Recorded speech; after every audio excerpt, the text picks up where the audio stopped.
स्वराज ने पता 1 मिनट पूरा रेडी करता है, फिर खड़ा करता है तो निकल नई नई वीडियो दिखाऊंगा बढ़िया बढ़िया ना करें काटने इसमें कोड़ा ही काटने के बाद छतरी भी फिटिंग आ जाएगी उस तरीका नया फ्रेम बन जाए बेटी पाइप का दोनों और बयान लग रहे क्या जोड़ लग जाए यहाँ पे पूरा तो आयन कर दो तब जोड़ लगाऊंगा दूसरे बोर्ड कटाई चल रही इसका जॉइंट मारेंगे ये तो हो गया फिक्स इसमें नटा की सुराख हो जाएंगे दोनों साइड परली साइड भी फिक्स हो गया फिर सकंजा बनवा देंगे पाइप लेगाने पड़ेंगे भाई ये फ्रेम ले ले एक तो ये फ्रेम ले ला एक भाई नट और लेने इसके नट ये हो गया और दो नट ढूंढ लो मैं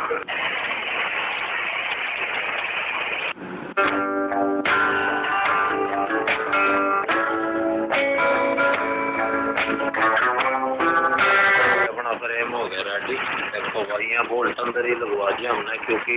जो नीचे लगाते तो फिर स्पेस वो 1.5 इंच हो जाता तो अंदर ही बोल्ट लगवा दी इसमें और 1 इंच पाइप लेकर बनवा दिया छोटा फ्रेम बनाया